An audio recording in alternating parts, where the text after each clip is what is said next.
Hello, dear students. You are most welcome in my English YouTube channel, English Literature and Grammar class.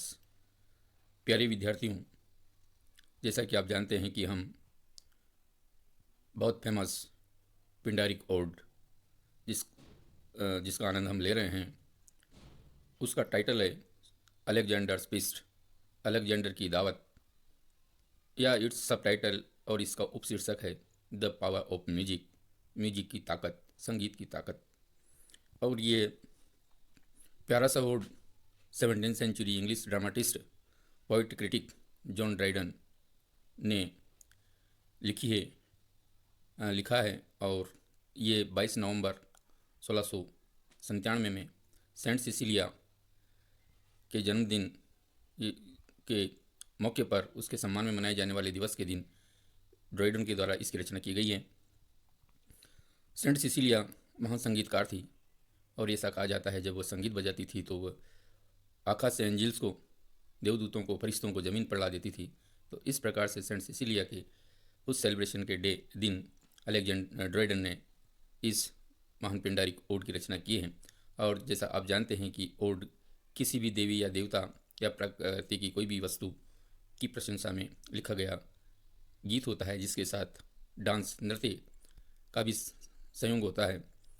तो यह हम Alexander speech, जो कि सिकंदर महान है, सिकंदर महान ने पर्सिया के ऊपर विजय प्राप्त की थी और विजय हासिल करने की एवज में या उसके सम्मान में वह पर्सिया की राजधानी पर्सिपोलिस में ये जश्न मना रहा है, विजय का जश्न मना रहा है। और विजय के लिए वह एक दावत दे रहा है और इस दावत में वह शाही सिंहासन पर विराजमान है। बगल में उसकी बिलोड थाइस बैठी हुई है और वह अपने चारों ओर महान वेलियंट कंपेनियंस, बहादुर सैनिकों से घिरा हुआ है, यानी कि उसके बहादुर सैनिक उसके चारों तरफ बैठे हुए हैं।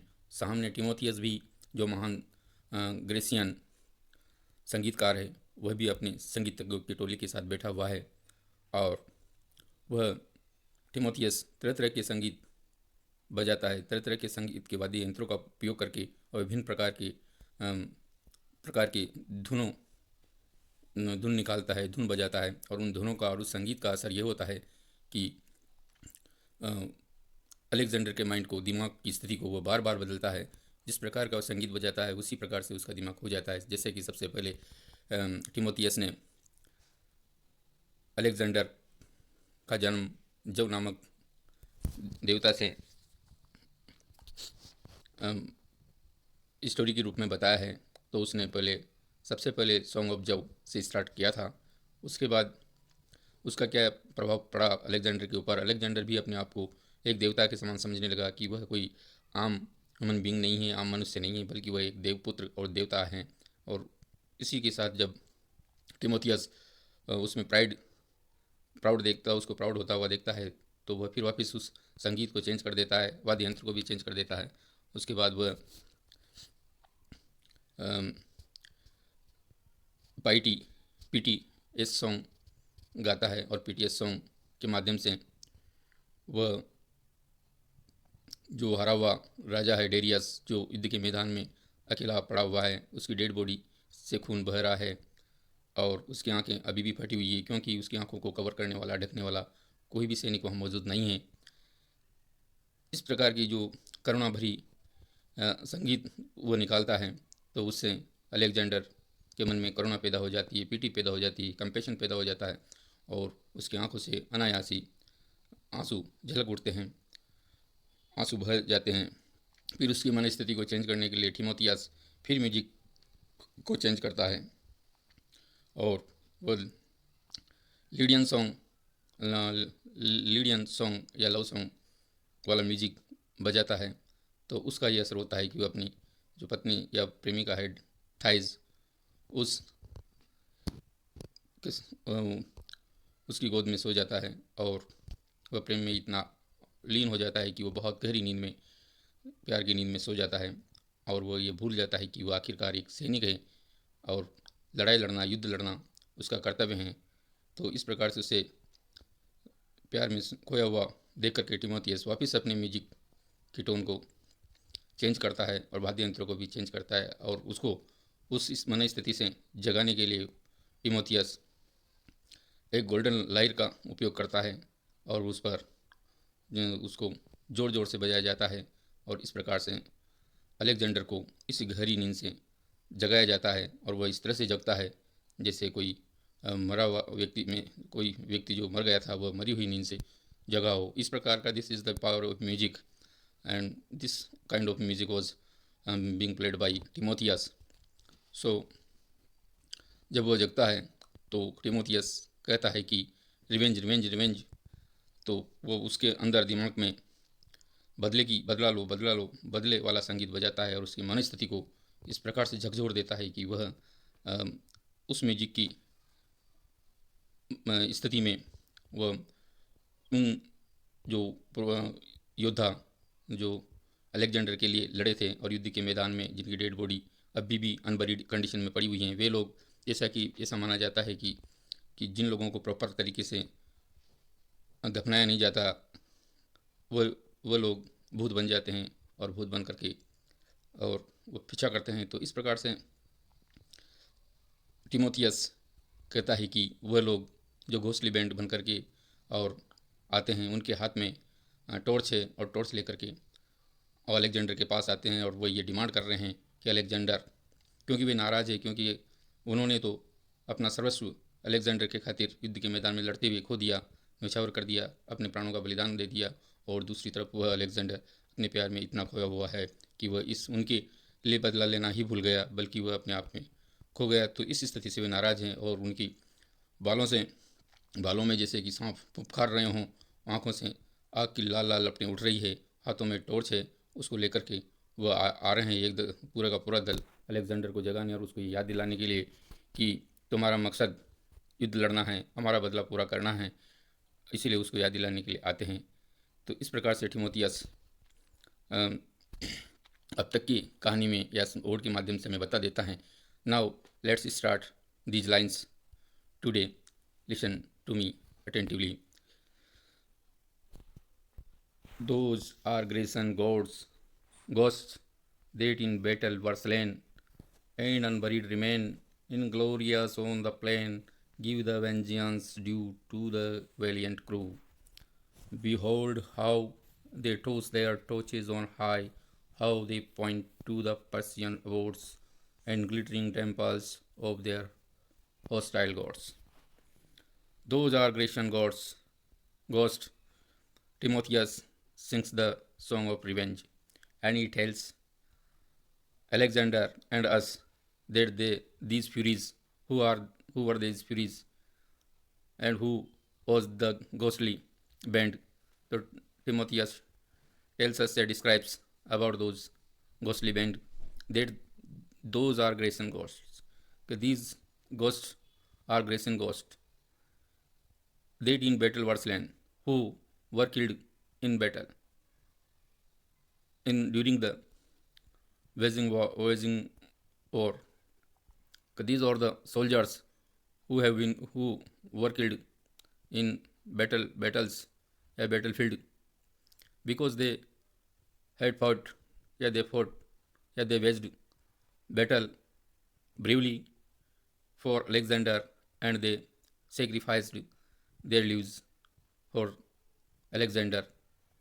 So these the spirit of these furies are Grecian ghosts, and who were the ghosts? The ghosts are those soldiers who were slain in battle and unburied remain, and they are still unburied, and they lay in the battlefield in unburied condition and inglorious on the plain, and they were lying on the plain in inglorious condition because they were not buried with proper way. So it is belief, and it was belief in Greece that the persons, any soldiers who was not buried with proper way, they become ghosts in future, and they take their revenge.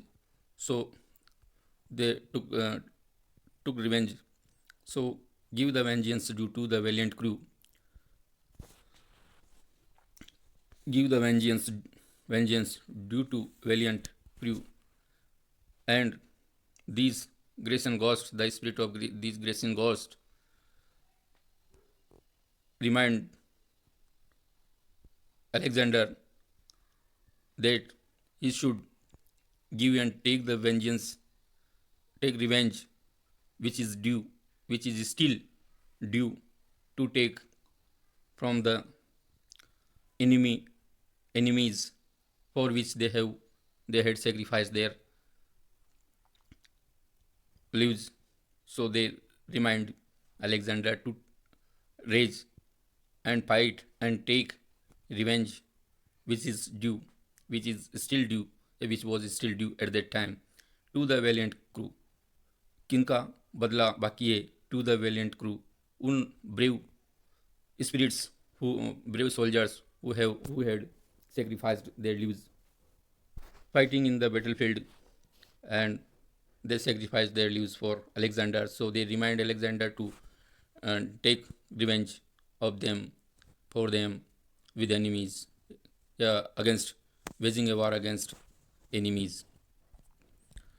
Behold how they toss their torches on high, how they point to me Persian abodes and glittering temples of their hostile gods. Behold, behold means look, dekho, how they toss their torches on high. The Grecian spirits, ghost spirits, Timotheus asks Alexander to behold, to look, to stare at those Grecian spirits who were carrying torches in their hands, and they were standing on a high place, and how they point to the Persian abodes, and all the Grecian ghost spirits were pointing, are pointing to the Persian capital. Abodes means capitals, and glittering temples of their hostile gods, and the shining temples of their hostile enemy gods. It means Dryden wants to say us that Timotheus asks Alexander to look at those furies and ghosts who were standing on high place, and they were pointing to Persian capitals and the shining temples of their enemies. On why they are pointing to Persian capitals and glittering temples? Because they wants to make Alexander to attack on these capitals and the hostile gods along with his armies. So they were exalting, they inspiring, they were reminding him to take revenge and to march and to attack on these Persian capitals and the temples of their enemies, which were situated in the Persia and Persian capital. Dear friends, dear students, I explain you in Hindi again. Timotheus संगीत के माध्यम से ये Alexander को बता रहा है कि दोज आर ग्रेसियन गोस्ट, ये ग्रेसियन प्रेत आत्माएँ हैं जो देट इन बैटल वर्सलैंड, जो युद्ध के दौरान, युद्ध के मैदान में जिनका कत्ल हो गया था, जिन्होंने अपना प्राण न्यौछावर कर दिए थे, जो शहीद हो गए थे, और जिनकी डेड बॉडी अनबरीड रिमेन, जिनकी डेड बॉडी दफनाए बगैर रह गई थी, बिना दफनाए ही, और इनग्लोरियस ऑन द प्लेन, और युद्ध के मैदान में बिना किसी सम्मान के उनको नहीं दफनाया गया, और वह मैदान में अभी ऐसी की ऐसी पड़ी हुई हैं। ये उन्हीं अनबरीड सैनिकों की आत्माएं हैं जो भूत बन करके आई हैं, और give the vengeance due to valiant crew, और वह ये डिमांड कर रही है कि गिव द वेंजियंस ड्यू, कि बदला लिया जाए, जो बदला बाकी है, उनकी शहीद होने का जो बदला है वह अभी बदला लेना बाकी है। टू द वेलियंट क्रू, किन के लिए? वह स्वयं, क्योंकि वो बहादुर सैनिक थे और उन्होंने अपनी जान गंवा दी, और एक दूसरी तरफ अलेक्जेंडर अपने प्यार में इतना खो गया, इसीलिए वो उसको याद दिला रहे हैं और उससे डिमांड कर रहे हैं कि उठो, जागो और हमारा बदला पूरा करो, क्योंकि हमने हमारे प्राणों का निछावर किया है और तुम इस तरह से नहीं सो सकते। Behold how they toss their torches on high, how they point to the Persian abodes. Timotheus Alexander से कहता है, देखो how they toss their torches on high, किस प्रकार से वो उच्च स्थान पर अपनी टॉर्च को ले जा रहे हैं, और how they point to the Persian abodes, और किस प्रकार अपने टॉर्च का प्रकाश उन Persian abodes, Persian capital abodes, वहाँ की राजधानी की तरफ उनकी टॉर्चों का फोकस डाल करके वह उसकी तरफ इशारा कर रहे हैं कि उधर तुम अब मार्च करो और उस पर अटैक करो। And the glittering temples of hostile gods, और दुश्मनी जो दुश्मन देवता है उनके जो चमचमाते हुए मंदिर है उन पर आक्रमण करो।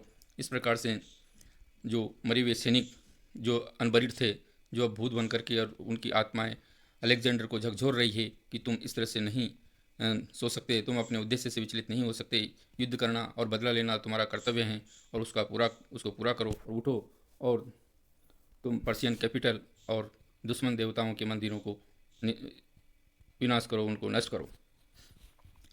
The princes applauded with a furious joy, and the king seized a flame with zeal to destroy. Thais led the way to light him to his prey, and like another Helen, fired another Troy. The princes applauded with a furious joy. The prince, the prince,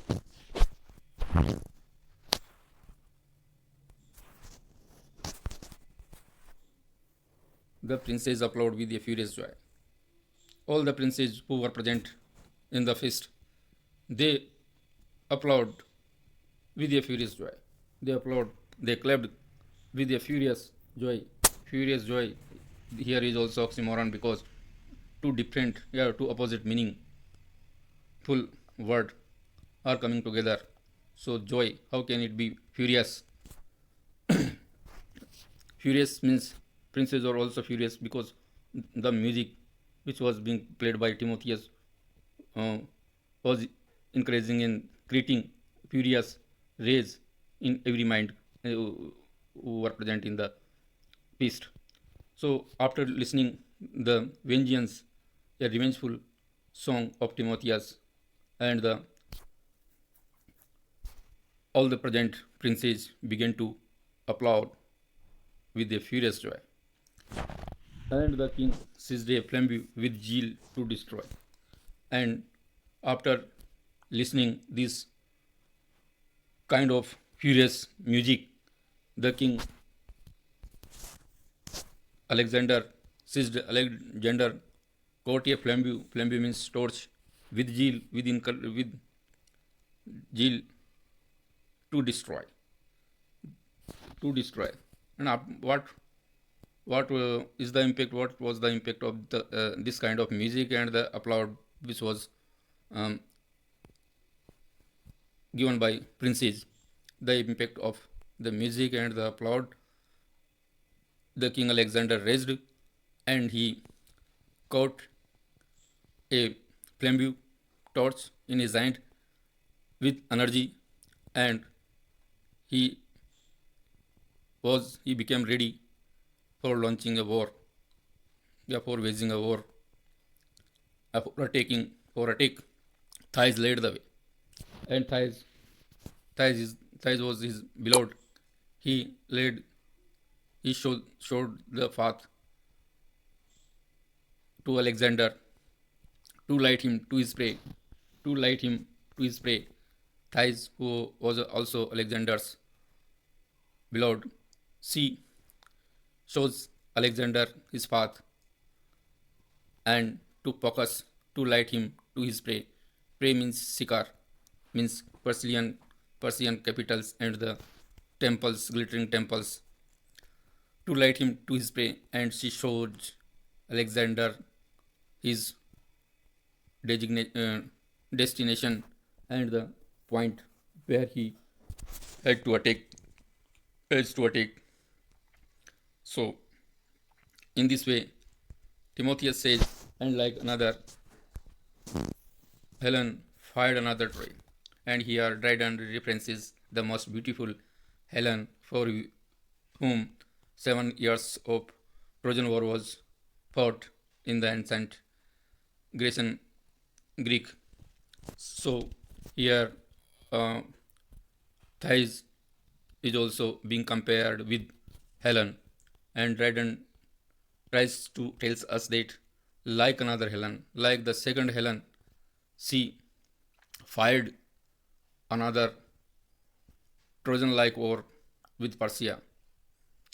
Another Troy, the war was being fought for 7 years, and the cause of Trojan War was Helen, because Helen, the most beautiful prince, eloped with the prince of Troy. So this Trojan War was fought for Helen. Yeah, the cause of Trojan War was Helen. So like that of Helen, Thais was the cause of for this Persian war. So in this way, the Helen, या Thais is being compared with Helen. प्रिय दोस्तों, अब मैं आपको इसको हिंदी में बताता हूँ. The princes applaud with a furious joy. जब अलेक्जेंडर अपने चारों तरफ इन आत्माओं को देखता है जो जिनकी डेड बॉडी अभी भी मैदान में, युद्ध के मैदान में बिना दफनाई हुई कंडीशन में पड़ी हुई हैं, उनकी आत्माओं ने जब उसको झकझोरा तो उससे वह झकझोर जाता है, वो उठ जाता है. इट मीन्स वो होश में आ जाता है.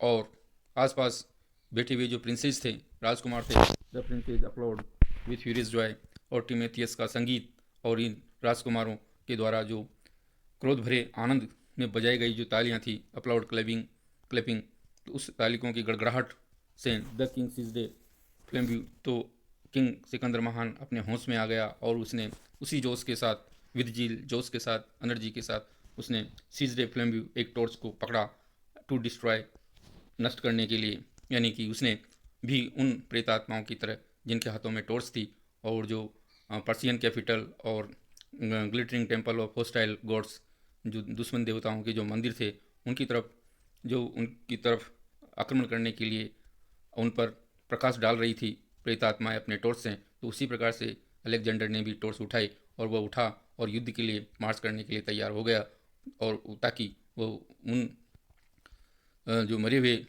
या शहीद हुए हुए जो सैनिक थे उनका बदला ले सकें. उनको बिना उन ओस्टाइल देवी देवताओं के मंदिर और पर्सियन कैपिटल है उसको नष्ट करने के लिए वो पूर्ण जोश और होश के साथ टॉर्च लेकर के उठ खड़ा हुआ. थाइज लेड द वे, और थाइज जो अलेक्जेंडर की प्रेमिका है वह उसको रास्ता दिखाती है. To light him to his prey, उसका शिकार, उसका टारगेट क्या है उसकी तरफ उसको टॉर्च के माध्यम से फोकस करती है कि जाइए और आक्रमण कीजिए और अपना बदला पूरा लीजिए. यहाँ पर ड्राइडन लास्ट लाइन में and like another Helen fired another Troy, यहाँ थाइज की तुलना हेलन से की गई है, और हेलन बहुत ही सुंदर राजकुमारी थी, ट्रॉय की सुंदर राजकुमारी थी. वह ट्रॉय के राजकुमार पेरिस के साथ भाग गई थी और ट्रोजन वार, उसी की वजह से 7 ईयर्स ट्रोजन वॉर लड़ा गया. तो उसी की तरह थाइज भी बहुत ब्यूटीफुल राजकुमारी है, और उसी को पर्सिपोलिस या पर्सिया का जो युद्ध है उसका कारण बनती है. इस प्रकार से dear friends, now we have come to the end, and that's all for today. I hope you have understood these lines. Okay, we will see you soon.